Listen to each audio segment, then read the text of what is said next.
This is the final resting place of some of the most influential men and women of the 19th century.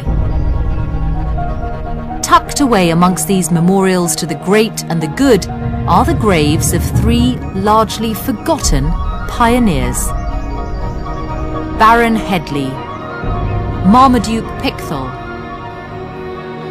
and in an unmarked grave, William Henry Quilliam. Although few recognize their names today, in the 19th century these men were responsible for a religious revolution that shook the British public to its core. They were aristocratic Christians who made a choice which inflamed Victorian society. They converted to Islam. An Englishman, a pucker Englishman, doesn't go native. He doesn't leave the English white, upper middle class. And they changed the face of the Muslim faith in Britain. Pickthall's great achievement was to translate the Quran. It has been perhaps the most important translation of the Quran into English that there ever has been. This is the story of three extraordinary men who embraced Islam at a time when to be a Muslim was to be seen as a traitor to your country and the focus of hostility. In the press, he was charged with treason, and he certainly was put under surveillance.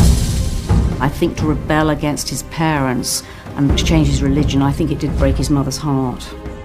Through the personal journeys of still surviving relatives, we'll discover just what these men achieved and how their legacy lives on today.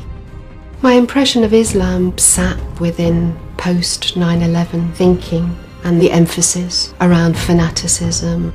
But finding out about Marmaduke changed all that. Suddenly, Islam became so much more. So just what did these Victorian pioneers do to make Islam more acceptable to a society that condemned it? And are there any lessons for British Muslims today?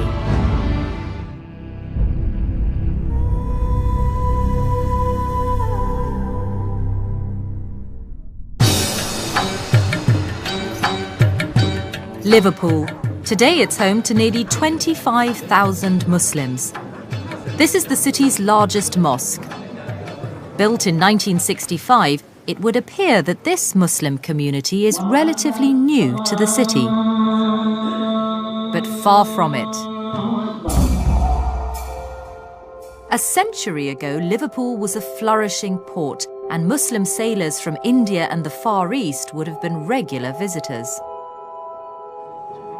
In fact, just 3 miles from today's thriving mosque, there are traces of an entire hidden history of Islam in Britain. Echoes of a community that faced many of the same problems as Muslims today, and which may hold some of the solutions. This rather faded terraced house in a Liverpool suburb is where this forgotten story of Islam begins. Although it doesn't look much now, in the 19th century, this was the first mosque in England. In 1889, the house was bought by a man named Abdullah Henry Quilliam. Quilliam was a Victorian gentleman, but he was also a Muslim convert. A religious innovator who fought to change preconceptions of Islam at a time when society found it frightening and alien. And it was here that he set about doing it. Abdullah Quilliam had an architect appointed who designed the extension to the building.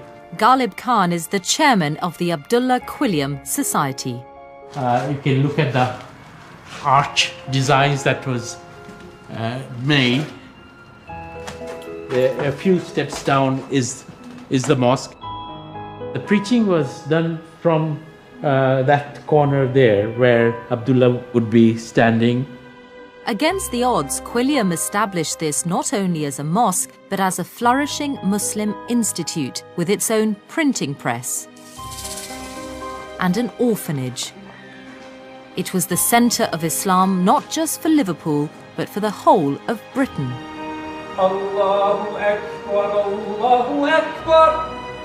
It's an achievement that some Muslims believe holds the key to the future of British Islam. For me, Abdullah Quilliam really is a role model. He was so ahead of his times, as it were, that he is the blueprint in many respects for how we hope to continue in our communities. So just who was Abdullah Quilliam? And what did he do to try and shift the prejudices of a nation? William Henry Quilliam was born in 1856. He trained as a lawyer, and his religious upbringing was typical of many middle-class Victorians. He was born into a conservative Methodist family. His grandfather was a tub-thumping preacher. So we find a young man born into a family well known for its devout nonconformist Christianity. But Quilliam's work as a lawyer amongst Liverpool's poor had a profound effect on him. Disease was rife, the mortality rate high, and the city was crawling with brothels. Quilliam was struck by what he saw as Christianity's failure to deal with the problems, and it led him to question his childhood beliefs. In order to understand Quilliam's view of Christianity, you have to understand that Victorian Britain was still essentially a Christian society. So when Quilliam saw any kind of moral depravity, for him that was a Christian society that had lost its way. It was a trip to Morocco in 1887 that seems to have marked a decisive moment in Quilliam's religious journey. Whilst he was there, he was struck by the contrast of the Muslim way of life to that of Christian Britain. When he went to Morocco, he felt that people live simple lives. They live, in his view, quite moral lives, and there is an environment of solidarity, depending very little on whether they are wealthy or poor. And that was something that was of immense significance for him. Quilliam returned to Liverpool, and a year later he left his Christian beliefs behind and converted to Islam. But it was a highly controversial decision. Islam in the 19th century was seen as a Christian heresy. And there were these ideas about Islam being a violent faith. So it would have been very unusual for a person from his class background to convert at that particular time. 2 years later, Quilliam opened his mosque. But this public display of devotion to Islam immediately put him on a collision course with both the Christian hierarchy and the people of Liverpool. Quilliam faced hostility right from the very beginning. They were attacked on a number of occasions. You get pigs' heads being thrown into the mosque. They would congregate mobs outside the mosque who would start jeering. It raised hackles, there's no doubt about that. In the face of such opposition, the mosque seemed to have an uneasy future. Yet within 20 years, Quilliam had nearly 500 followers. He'd been made the official representative of Islam in Britain by the Sultan of the Ottoman Empire, and he was starting to play a central role in the civic life of Liverpool. So how exactly did he achieve this extraordinary transformation? Quilliam's genius was to analyse why Victorians despised Islam and begin to address their prejudice. And the best sources for studying exactly how he did this are his regular publications. They include a newspaper for Muslims called The Crescent, which gives an insight into how Quilliam increased Islam's credibility through lectures at the mosque. I think it's interesting to look at the topics of these lectures because you might expect them to be religious and promoting Islam and from the Quran or whatever. But what we find is a lecture which says, with experiments by Professor Nuhuddin Stevens, a science lecture, Sugar and Saccharines, by Professor Samuel Kleeman, PhD. Quilliam knew that one of the key criticisms against Islam was that it was narrow-minded. It didn't embrace the new scientific discoveries of the 19th century. These lectures met such criticisms head-on. So he's presenting Islam in a very rational way that's going to appeal, in a sense, to the new scientific consciousness of Victorian Britain. These events drew converts, and as numbers grew, so did Quilliam's profile. It wasn't long before the mosque was attracting important guests from abroad. In 1897, Queen Victoria held celebrations for her Diamond Jubilee. One of the visitors was a general from the Sultan of the Ottoman Empire, but he didn't just visit the Queen, he also made his way to Quilliam's mosque. It was recorded in the Crescent. Here is the main feature article of this particular edition, and I just love this. You know, I mean, here we are in the centre of Liverpool at Lime Street Station, and there's all these Muslim converts with their fairs and their flags, you know, receiving this very powerful figure. Such visits impressed the locals and gave Muslims the sense of being an important part of city life. And in the mosque, as converts straddled the social divides and clerks rubbed shoulders with explorers, it seemed that Islam was no longer an alien faith practiced only by foreign sailors. Quilliam's high-profile guests, his lectures, and the type of converts they drew seemed to have achieved the impossible. Islam was starting to be integrated into British society. But just as Quilliam was at the height of his success, everything changed.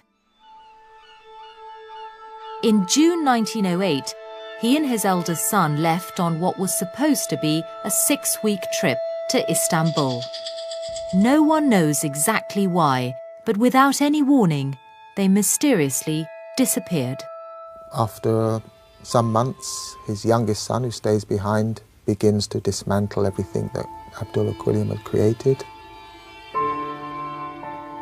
The properties are sold, and effectively the Liverpool Muslim community comes to an end.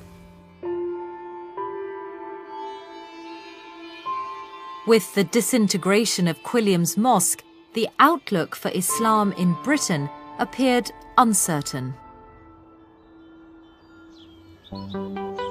But with Quilliam's departure, Muslim life found a new focus in Surrey. In 1889, a mosque had been founded here at Woking as a place for Indian students to study and worship. And it soon became the headquarters for 2 new converts whose mission was to continue to challenge British intolerance of Islam. The first was a feather in Islam's cap, one of the highest-ranking members of the British aristocracy. Baron Headley was an Irish peer. He was born in 1855. He pursued a career in civil engineering. He spent a great deal of time in India, and that's where he came into contact with Islam. In 1913, Lord Headley converted and began to attend Woking Mosque. Extraordinary film from the time shows Edwardian ladies alongside Muslims from all walks of life. And it was this unusual combination of genteel English culture mixed with Islamic values that Headley capitalised on to try and dismantle hostile British stereotypes of Islam. So, for example, Lord Headley was involved in activities such as at homes. All sorts of people would gather and there have tea and cakes. They mingled knowledge of Islam with cultural activities, and there would be renditions on the sitar, English ladies playing the piano. By introducing Islam in a context familiar to Edwardian high society, Headley made the religion seem less alien, more English. They needed to be creative and innovative in their approach, so that Islam became very much part of this environment. So one could actually feel quite comfortable with Islam if that's what it meant. Headley's work was another step towards breaking down British prejudice against the Muslim faith. But tea parties went only so far. It was the work of yet another Woking convert which has perhaps had the most enduring impact on Islam in Britain. His name was Marmaduke Pickthall, and his greatest achievement was to become the first English-born Muslim to translate the Quran into English. A groundbreaking work that made Islam accessible to non-Muslims. Living on the south coast today is one of Pickthall's surviving relatives. Artist Sarah Pickthall is Marmaduke's great-great-niece. Brought up by devoutly Catholic parents, it wasn't until the death of her father that she first began to learn more about her Muslim ancestor. I knew that Marmaduke Pickthall was a relation. I didn't really know that he was a Muslim convert. But when I started to look more closely, I then suddenly unpacked the most incredible life story and a man who was both a novelist and a pioneer. It's kind of what complicated the lives a lot. Sarah was so inspired by Marmaduke's story that she and a group of artists have begun to explore his life and legacy in a project called Loyal Enemy. Through painting, through film, through poetry, we're going to build a kind of kaleidoscope around Pickthall's life, and we hope that through that there'll be certain sort of shafts of light which will connect Pickthall's life with the audience looking at it today. Learning about Pickthall has overturned all that Sarah thought she knew about Islam. My impression of Islam was one that sat within post 9/11 thinking. But finding out about Marmaduke changed all that. Suddenly Islam became so much more than what the media was telling us. So just what was it about Pickthall's life that not only challenges views about Islam today, but did so 100 years ago? He was born in 1875 and brought up in the Church of England. But as a teenager, he visited the Middle East. It was an experience that changed his life. He quickly seemed to gel with the local people. Very quickly he was speaking Arabic, and he speaks about the friendliness of the people. But there was a social cohesion there, and it was, he believed, united by this overarching belief in Islam. I mean, he says very significantly, he said, for the first time I was happy. He was happy. But although attracted to the religion and mindset of the Orient, it wasn't until the First World War 20 years later that Pickthall finally rejected his childhood beliefs. Britain declared war not only against Germany, but Turkey as well, the centre of the Ottoman Empire and the Muslim faith. It was a country Pickthall had visited and been impressed by. So he was shocked when he found Islamophobia being used to justify the war by British politicians and clergy. Pickthall went to church and the congregation were singing one of Charles Wesley's hymns that was quite anti-Islam. It referred to the Prophet Muhammad as the impostor and the Arab thief who is disrupting the whole of Asia. And I think he was utterly distressed by it all.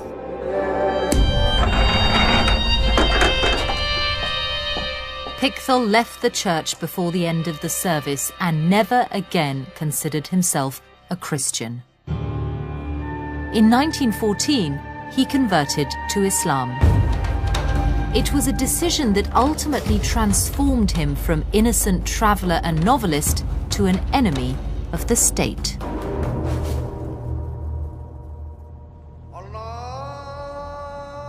After his conversion, Pickthall attempted to persuade the British government to change its policy towards Turkey. But his actions had devastating personal consequences. He became a total outsider in Britain, a security risk. He was a man who was supporting the enemy and who'd embraced Islam. He destroyed his reputation as a conservative Englishman. Such an atmosphere of suspicion drove Marmaduke to leave Britain altogether.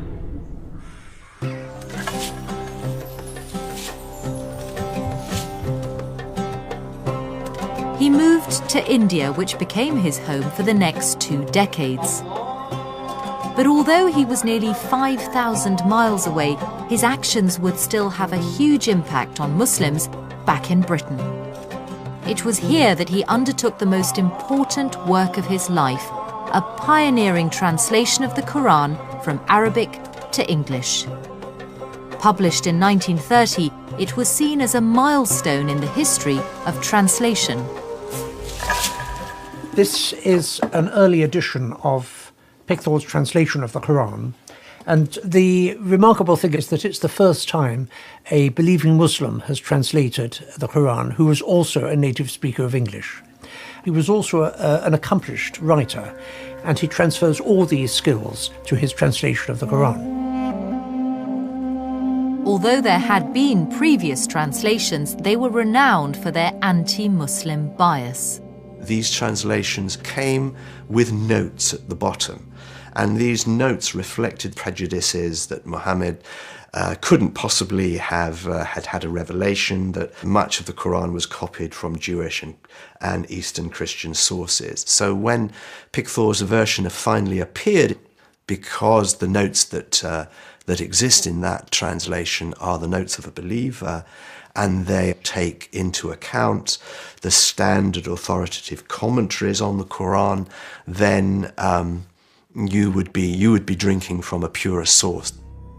By producing a more objective translation in a language understandable to a wider audience, Pickthall was breaking down prejudice. There has always been a suspicion of a holy book in a strange language, so he was making the Quran accessible. And if there has been a kinder and more tolerant appreciation of Islam, it has been through Pickthall's translation. And there was somewhere back in Britain that particularly welcomed it. Woking Mosque, Pickthall's base before he left for India. At a time when it seemed all of Britain was against him, it was the one place he had felt at home.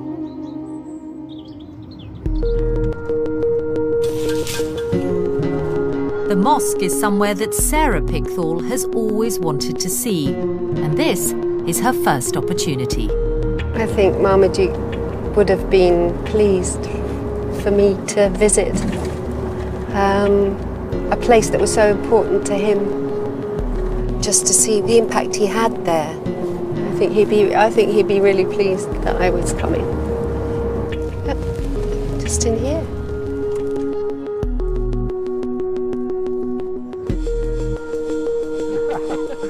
Sarah, hello, wonderful to meet you. Hello, wonderful. Khalil. Hello. Hello. Good to meet you too.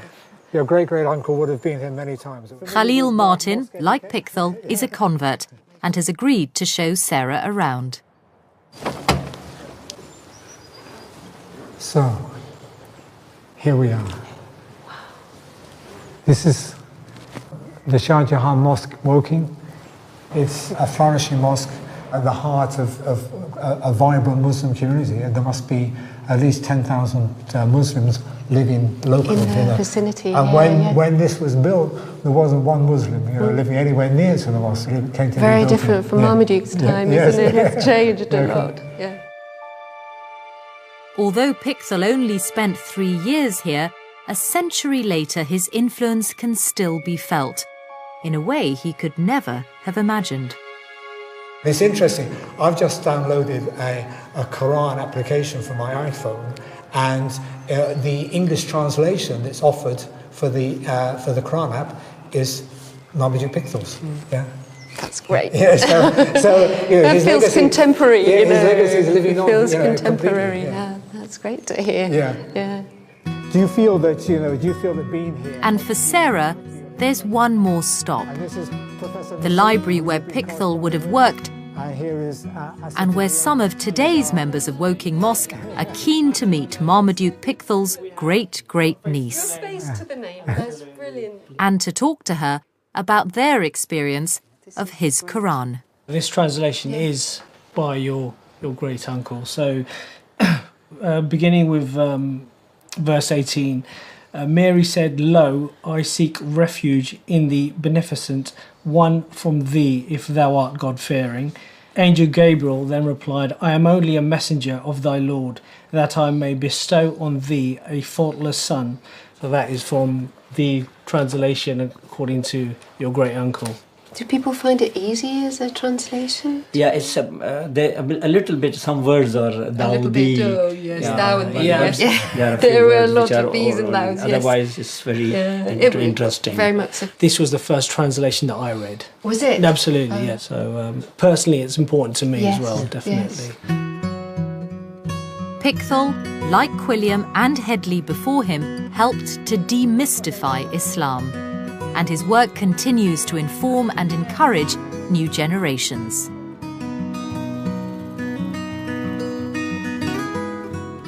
Pickthall remained in India, but he returned to Britain at the end of his life. In 1936, he was buried just 5 miles from his beloved mosque. And it's rumoured he chose this spot for a reason, because he wanted his final resting place to be near the unmarked grave of someone he'd been close to at Woking. A man known as Henri de Lyon. Henri de Lyon was a quiet man, had clearly travelled, had a very strong allegiance to the Ottoman Empire, but a very respected member of the Woking community.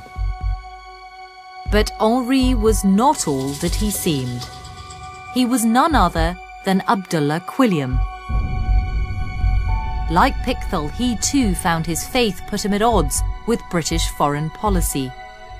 And after his mysterious departure from Liverpool, many believe he wanted to maintain a lower profile. So when he returned to England, he took a different name and lived out the rest of his life quietly at Woking. Quilliam died in 1932, Baron Headley 3 years later. Although these men lived a century ago, they faced many of the same challenges as contemporary Muslims. And some believe the way they tried to tackle the prejudice towards Islam then offers ways forward for Muslims in Britain today. Generally, there is a disquiet today about Muslims demanding special treatment. What we learn from these converts is that it doesn't have to be so at all. They were trying to develop as much integration with society as possible. Quilliam had a realisation that if you were going to promote Islam in Britain, it had to be British. It's an approach that even now is transforming views. I think from that first time I learned more about him, I've changed very much in how I feel about Islam. From the two-dimensional view, it's become multifaceted, and I feel that the impact of his life has so much to teach us, to expand our thinking. I feel we're just at the start of that in this country, and it feels incredibly exciting to be part of that journey.